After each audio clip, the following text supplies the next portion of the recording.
కుర్చీ నీదా నాదా, పంతం ఎవరిది, పదవి ఎవరికి? తెలంగాణలో ఇవాళ తీన్మార్ ఎవరిదో మరి మున్సిపల్ చైర్. తెలంగాణలో ఇవాళ జరగబోతున్న 3 మున్సిపాలిటీల చైర్మన్, వైస్ చైర్మన్ల ఎన్నిక తీవ్ర ఉత్కంఠగా మారింది.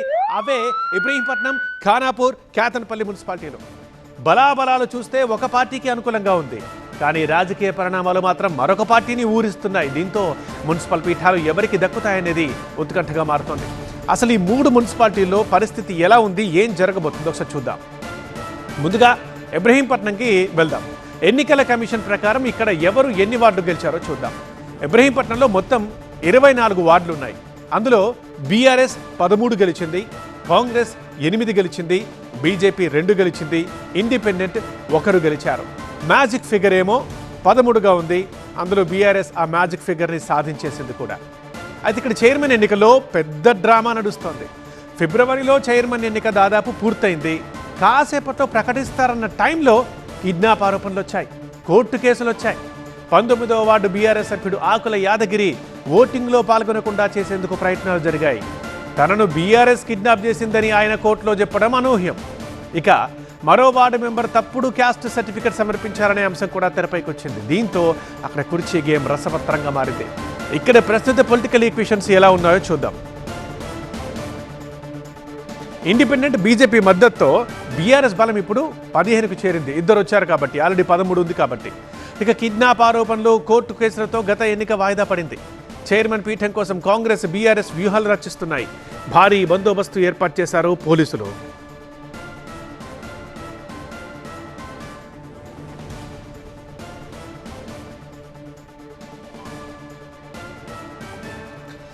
పరిస్థితిపై మా కరెస్పాండెంట్ శ్రవణ్ లైవ్ లో మరింత సమాచారం అందిస్తారు. శ్రవణ్, ప్రస్తుతానికి బలాబలాల ప్రకారంగా చూసుకుంటే బీఆర్ఎస్ఏ స్ట్రాంగ్ గా కనిపిస్తోంది. సో ఎవరు చైర్మన్ అయ్యే అవకాశం ఉంది? అండ్ మెయిన్ ఇక ఇవాళ జరుగుతోందనంటే అంతకుముందు మనకు ఎన్నో ఉద్రిక్త పరిస్థితులు అయ్యాయి కాబట్టి ఇవాళ వచ్చిందని. ముందు అక్కడ పరిస్థితి ఎలా ఉంది? ఎంతమంది పోలీసులు మోహరించారు? ఈరోజు 3 మున్సిపాలిటీల్లో జరిగే చైర్మన్, వైస్ చైర్మన్ ఎన్నికల్లో ఇబ్రహీంపట్నం చాలా కాంప్లికేటెడ్ అని చెప్పాలి. ఇటు 2023 ఎన్నికలు అయిండొచ్చు, మొన్న ఫిబ్రవరిలో జరిగిన ఎన్నికలు అయిండొచ్చు. సో ఎప్పుడు జరిగినా కూడా భారీగా గొడవలు జరుగుతాయి కాబట్టి 100 మంది పోలీసుల బందోబస్తు ఏర్పాటు చేయడం జరుగుతుంది. ఈసారి కూడా అలాంటి పరిస్థితే కనపడింది. దాదాపుగా 850 మందికి పైగా పోలీసులతో బందోబస్తుని ఏర్పాటు చేయడం జరిగింది. ఇక ఈ ఎవరు గెలుస్తారనే విషయాన్ని చూసుకుంటే ఇటు కాంగ్రెస్కి కాంగ్రెస్, బీఆర్ఎస్కి బీఆర్ఎస్ చాలా ధీమాగా ఉన్నాయి, మేమే గెలుచుకుంటామని. మొత్తం 24 స్థానాల్లో 13 మ్యాజిక్ ఫిగర్ అయినప్పటికీ బీఆర్ఎస్ 13 గెలుచుకున్నప్పటికీ మొన్న జరిగిన ఎన్నిక ఫిబ్రవరిలో జరిగిన ఓటింగ్ ప్రక్రియలో మాత్రం బీఆర్ఎస్ చైర్మన్ పీఠాన్ని, మున్సిపల్ చైర్మన్ పీఠాన్ని దక్కించుకోలేకపోయింది. మ్యాజిక్ ఫిగర్ ఉన్నా కూడా బీఆర్ఎస్ చైర్మన్ పీఠాన్ని దక్కించుకోకపోవటం ఇక్కడ పొలిటికల్ స్ట్రాటజీగా, పొలిటికల్ గేమ్గా చెప్పుకోవచ్చు. ఎందుకంటే ఇక్కడ కాంగ్రెస్ ఎమ్మెల్యే అధికారంలో ఉండటంతో ఇక్కడ పొలిటికల్ గేమ్లు చాలా రసవత్రంగా జరిగిన నేపథ్యంలో పోలీసులు కూడా గొడవలు కూడా భారీ స్థాయిలో జరిగిన నేపథ్యంలో పోలీసులు భారీ బందోబస్తును ఏర్పాటు చేశారు. వివిధ జిల్లాల నుంచి హైదరాబాద్, రంగారెడ్డి, మేడ్చల్, నల్గొండ, సూర్యాపేట ఇలా వివిధ జిల్లాల నుంచి సుమారు 850 నుంచి 1000 మంది పోలీసులతో భారీ బందోబస్తును ఏర్పాటు చేసిన నేపథ్యం అయితే కనిపిస్తోంది.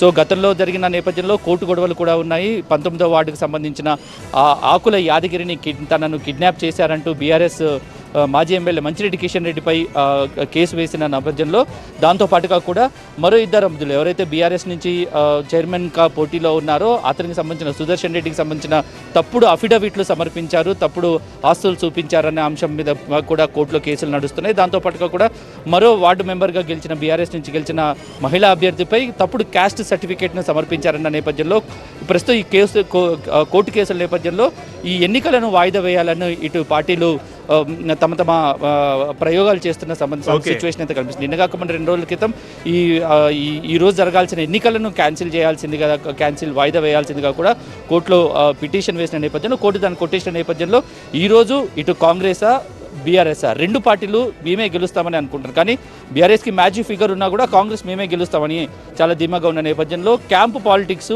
ఏ రకంగా పనిచేస్తాయి, ఎవరు చైర్మన్, వైస్ చైర్మన్ పీఠాన్ని దక్కించుకుంటారు, ఉద్రిక్త పరిస్థితుల నేపథ్యంలోనే ఈ ఎన్నికలు జరుగుతాయా, ప్రశాంతంగా జరుగుతాయా అనేది మాత్రం ఉత్కంఠగా ఎదురు చూడాల్సిన పరిస్థితి. పోలీసులు ఈ మున్సిపల్ కార్యాలయంలో ఎక్కడైతే ఓటింగ్ జరుగుతుందో దాని చుట్టుపక్కల ప్రతి బిల్డింగ్ మీద కూడా పోలీసు బందోబస్తును ఏర్పాటు చేసి మానిటరింగ్ చేస్తున్నారు. సిటీలో ఇబ్రహీంపట్నంలో 144 సెక్షన్ అమలు ఉన్న నేపథ్యంలో కూడా చూస్తున్నాం, బందోబస్తు అయితే కొనసాగుతోంది. ఓకే శ్రావణ్.